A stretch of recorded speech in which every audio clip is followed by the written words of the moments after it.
오늘 윤 대통령 행보도 짧게 한번 만나볼까요? 오늘 대구 세계 가수총회 개회식 참석을 위해 대구를 찾았는데요, 윤 대통령이. 권영진 대구시장과 함께 점심을 함께 했습니다. 앞서 문재인 정부와의 차별화, 180도 좀 바꾸겠다, 이런 여러 가지 일환인지는 모르겠습니다만 어쨌든 문 전 대통령이 지역 순회 일정을 했을 때 이런 것들이 공개는 잘 안 됐었거든요. 식사를 한 사람이 누구고 어떤 메뉴를 먹었는지. 이 부분에 대해서 그래서 혼밥하지 않겠다는 공약 외에 최병목 의원님은 어떤 의미가 있다고 좀 판단을 하세요? 아니 그러니까 지금 말씀하셨듯이 이제 문재인 대통령의 경우에는 청와대에 있을 때도 혼밥을 했다 이런 지적들이 굉장히 많았어요. 그다음에 지역에 가도 그 지역의 지방자치단체장이나 이런 분들하고 같이 식사를 해가면서 국정 현안을 논의하는 모습 이런 것들을 별로 보여주지 못했단 말이죠. 근데 이제 그런 영향 탓이라고 저는 보는데 윤석열 대통령은 물론 후보 시절에도 혼밥하지 않겠다고 약속을 했습니다만 실제 그거를 현재까지는 잘 실천하고 있는 것으로 보여요. 인수위 시절 때도 인수위 주변 이 맛집 리스트까지도 그 인터넷에 그 화제가 될 정도로 여러 군데를 돌아다녀가면서 인수위 직원들 또는 그 인수위원들하고 같이 식사를 했던 거. 그다음에 그 이후에 여러 가지 하여튼 지금 현재 민주당 지도부하고 만찬을 제안했던 거 성사되진 않았습니다만은 그다음에 지금 대구에 가서도 바로 권영진 시장 등과 저런 그 지역을 돌면서 같이 점심 식사를 한다는 이런 것들은 대단히 문재인 대통령이 그동안에 하지 못했다고 하는 부분에 어떤 그 반동적인 측면도 충분히 있겠지만 여하튼 본인이 저런 소통 행보를 보이는 것은 현재까지는 굉장히 긍정적으로 보인다 이렇게 말씀할 수 있겠습니다. 전 조금 다르게 보는데 윤석열 대통령이 식사 정치를 열심히 하시는 건 맞는 것 같아요. 그런데 식사 정치가 진정한 식사 정치가 되려면은 본인에게 비판적인 사람들과 식사를 하면서 그 의견을 들어야 되는데 결론적으로 누구 잘못이든 간에 본인과 뜻을 같이 한 인물들과 주로 지금 보수당 소속의 정치인들만 했었지 아직 야당과는 하지 않았다는 점 하나 지적하고 싶고요. 두 번째로 문재인 대통령 혼밥 이런 김치찌개 회동하려고 했었다가 여러 저간의 사정으로 결렬된 그런 부분도 있지 않겠습니까? 그리고 또 하나 문재인 정부에서는 국가균형발전위원회를 통해서 지역에 있는 실무진들과 계속 접촉하는 점을 만들었었고요. 저도 그 회의에 참석한 점이 있습니다. 그래서 대통령이 물론 밥을 먹는 것도 중요하지만 다양한 정기적으로 만날 수 있는 채널을 통해서 각 지역의 고민이라든가 의견을 듣는 부분도 필요하다고 봅니다. 알겠습니다. 대구 찾아가서 국밥 먹은 윤 대통령입니다. 그리고 어제 저희가 청와대가 영빈관과 춘추관 내부를 시민들에게 공개했다 이 얘기 전해드렸었잖아요. 그런데 대통령실이 내친 김에 모레 청와대 관저까지 개방할 것 같습니다.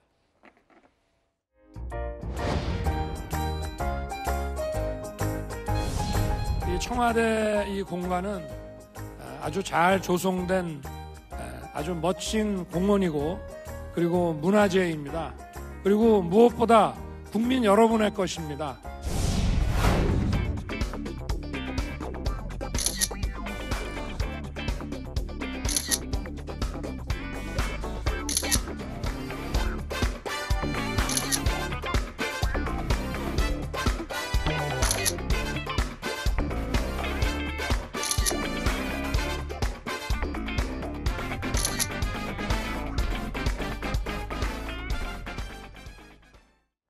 사진을 쭉 봤어요. 74년 만에 시민에게 개방이 되다 보니까 사진 한 장 한 장 다 새로울 수밖에 없습니다. 이현정 의원.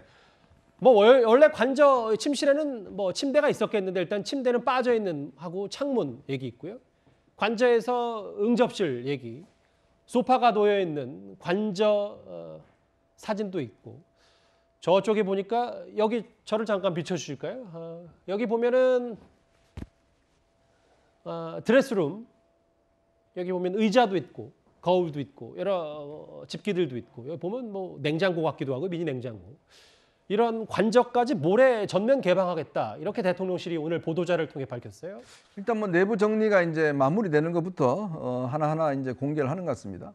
저 대통령 침실 이야기하니까 이제 생각나는 게 예전에 이제 김대중 대통령이 이제 그 청와대 들어갔을 때 이호 여사하고 침실이 너무 넓어서 사실은 이 저녁 때 되면 너무 무서워서 잠을 못 자겠다. 왜냐면 저기에 이제 그 김대중 부부가 잠을 자려고 하니까 너무 횡하니 사실은 그래서 이게 좀 뭔가 줄일 수 있는 방법이 없는가? 그런 이야기까지 했다라는 이야기를 전해 들은 적이 있습니다. 그래서 이번에도 보니까 꽤 큰 그런 침실 규모인데요.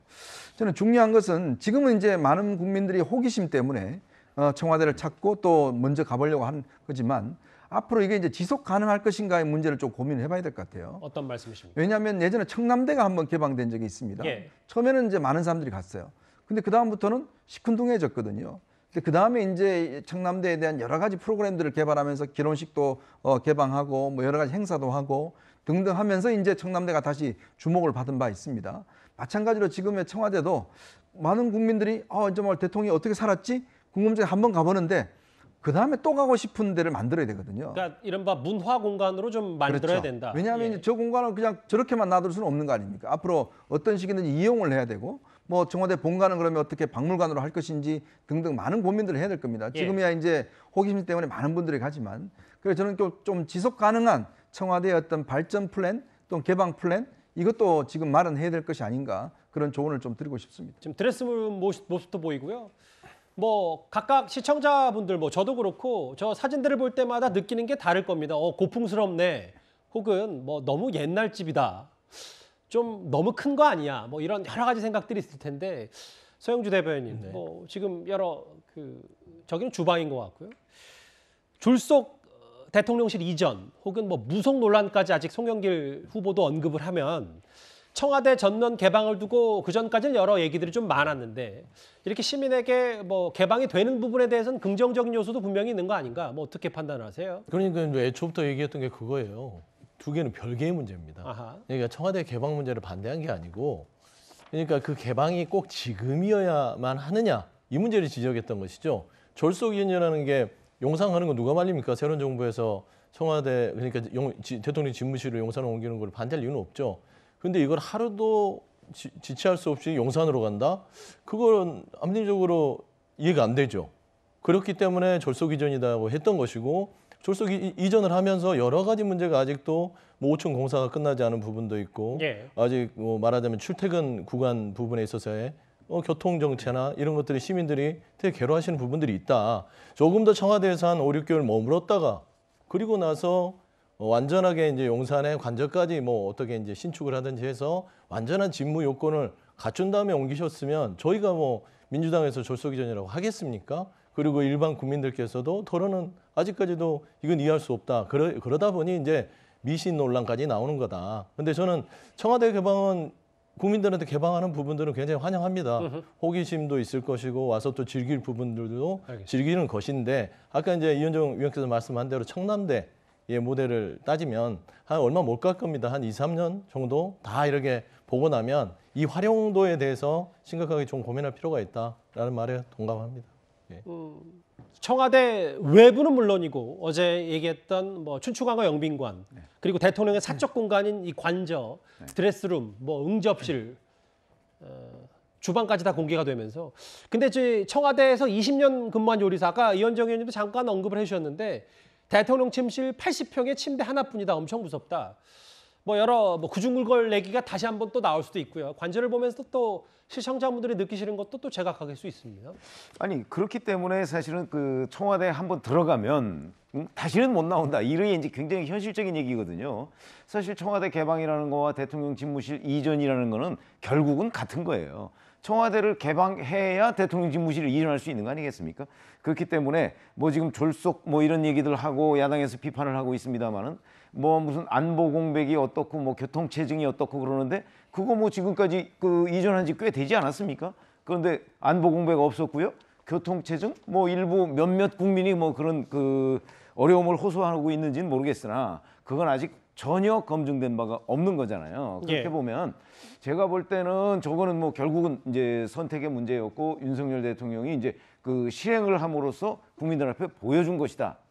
그리고 현재 이 청와대는 실제 아까 이현종 의원 말씀하셨듯이 뭐 그런 걸 연구해야 된다고 하는데 연구를 하고 있습니다. 왜 그러냐면 영빈관은 어떤 식으로 활용을 하고 아하. 본관은 또 어떤 식으로 활용할 것인가. 뭐 예를 들어서 거기에 뭐 박물관을 넣을 것인가 아니면 결혼식장 같은 거로 활용할 것인가는 지금 관련 부처에서 충분히 연구를 하고 있거든요. 예. 그렇기 때문에 아마 그것도 곧바로 앞으로 이 활용 방안에 대해서도 모습을 드러내게 될 것이다. 이렇게 생각합니다. 모레인 26일에 대통령실은 대통령들의 사적 공간이었던 침실과 드레스룸까지 시민에게 전면 개방을 하겠다 이렇게 오늘 밝혔습니다.